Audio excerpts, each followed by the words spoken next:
By the time 2001 rolled along and the first Harry Potter movie was released alongside world-altering anticipation, the book series was already on its fourth outing, having sold millions upon millions of copies in the process and enamoring a fan base to patiently crave the next installment in the series. Chris Columbus, Voyager-turned-director, was trusted with the almighty burden of not fucking up. Considering the success of the books, it was imperative that they got the movies right, otherwise Rowling might have been dropped to a measly 6th or 7th on the Forbes top earners list. Though Columbus was anything but the studio's first choice to direct, his name was quite far down on a list containing some of the world's finest: Steven Spielberg, Rob Reiner, and strangely, Jonathan Demme, director of Silence of the Lambs, no doubt making Voldemort's first appearance all the more terrifying. He who shall not be named. It's Voldemort. This is my first ASMR videos. Rowling, on the other hand, was vying for Terry Gilliam. Known for his dark and often surrealist work, he revealed a couple years down the line that he was relieved not to get the job. That was one of my lucky moments, he told Total Film magazine. I would have gone crazy. It's a fucking factory working on Harry Potter. The studios are staking everything on the success of those movies. At that point, Steven Spielberg was already a household name, being responsible for movies that defined generations and decades alike. Everybody wanted a piece of the Berg's magic lens. You see, when first approached concerning the adaptation of a book written by a J.K. Rowling, he thought it was a joke at first, but saw the potential for a franchise upon the big screen.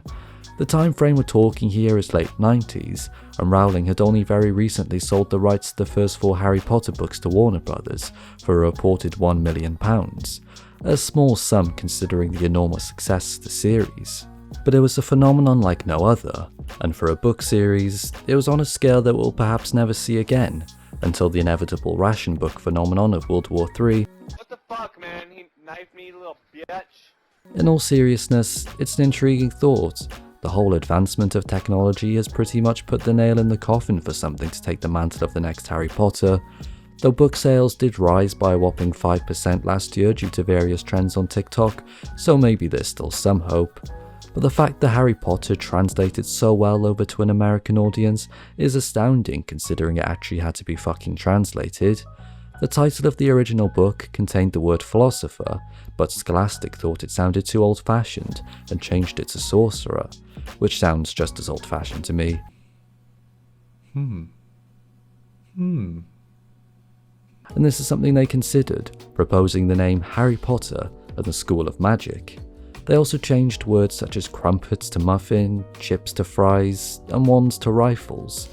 These changes weren't drastic, but it does take away a certain element of authenticity, especially when these kids grow up and find out there's a whole wide world outside America. After negotiations, Spielberg was on board to direct, and worked alongside screenwriter Steve Kloves, an Academy Award nominee, to develop the script and how best to adapt it to the big screen. Though Spielberg was no stranger to the literary world, having already adapted Jaws and Jurassic Park to wide acclaim. There weren't any sequels for those particular books when the film released, so he was free to divert from the source material and not worry about having to conform to any future narratives. This partnership with Kloves lasted for 6 months, and would see Spielberg come up with an entirely brand new take on the wizarding world. Hey, what's up? How are you? My name is Harry Potter. Much like today, CGI was very hit and miss back in the 90s. There are instances where it looks picture perfect. You could almost convince me that this fucker really did dodge half a dozen bullets. On the flip side, you'll get some effects that resemble a mind-to-screen adaptation of a very vivid LSD trip. This is actually a video of a man playing with his dog.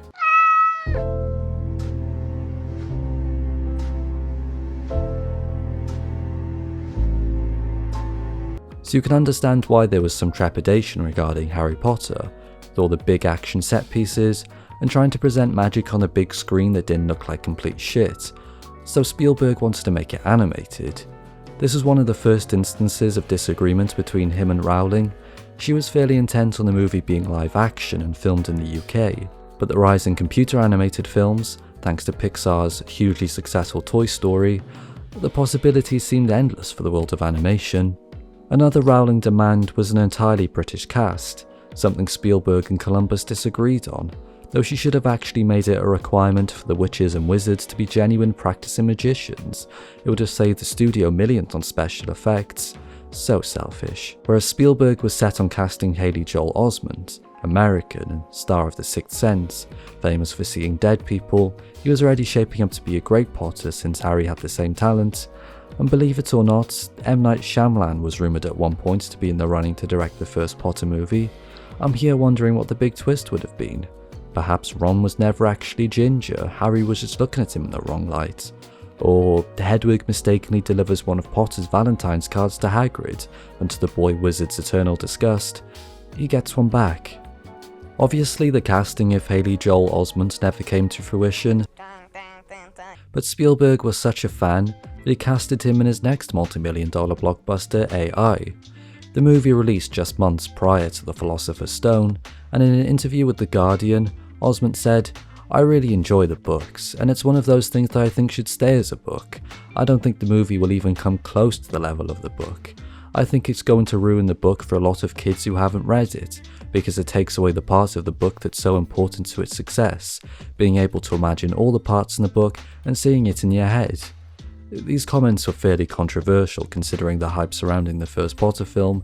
You have to wonder if he was just really bitter about not getting the part. But whilst Spielberg was busy developing the script and trying to get Rowling on board with his vision of the film, secret screen tests were being held to determine the film's lead star. Haley Joel Osment, of course, was interested, along with Eric Sullivan, now famous for his role as Dewey in Malcolm in the Middle, and I'm quoting the New York Post with this one because I've genuinely never heard of this rumour, but Niall Colton, a soft-spoken 11-year-old Belfast boy, is the choice of Potter author J.K. Rowling. She met him at a book signing and was floored by his Harry-like mannerisms. He never took up acting, but it would have been one hell of a story. The only American who was given the chance to audition was Liam Aiken, who'd gone to star in a series of unfortunate events, but was rejected for the role of Potter, ultimately because he was American. I hear Fantastic Beasts are hiring. Spielberg further diverted away from Rowling's vision for the film by suggesting that they combine the first few books into one movie, kind of killing the idea of a long and prosperous franchise. At this point, there were already 3 books released, so with one on the way and only 3 more after that, you're basically preventing future directors from being able to tell a complete story, likely missing out on certain plot ideas and skipping out on key character development along the way, and also a fuck ton of money. What the hell is wrong with you, Stephen? By throwing out these kinds of suggestions and ideas that obviously aren't going to sit right with Rowling and the production company as a whole, it makes you wonder if he even wanted the job at all. Spielberg's approach certainly wasn't very popular amongst some of his peers, as we've seen thus far. This led to the studio seeking out and interviewing other candidates for the role of director, and for the role of shutting the fuck up and complying with our demands. Chris Columbus, director of the first few Home Alone movies and writer of The Goonies and Gremlins, heard of the potential vacancy and shared his kid's enthusiasm for the series. Already a fan himself, he requested his agent set up a meeting with Warner Brothers. He made sure that he was the very last person to be interviewed, and his passion and vision for the film was enough to sway Rowling and various producers in his favour. Spielberg was basically out the door, and he was the person who gave Columbus his first big break in the industry by purchasing his script for Gremlins in 1981, so he was probably happy to see the job passed on to a friend. Though Spielberg's departure was far from the vicious squabble the tabloids such as the Sunday Express made it out to be, they claimed that he wanted full charge of the movie, but Rowling was apparently reluctant to give up creative control. If the source of information was anything other than a tabloid, I might have given it a second thought, but since it is a tabloid, then I recommend not thinking about it at all. Rowling said, "I have spoken to Steven Spielberg. Did I have a fight with him? No, I definitely did not. I read that in an article and was mystified. There were things he said that I didn't agree with. There were things he said that I did agree with. Let's just put it this way, I'm very happy with the director we've got."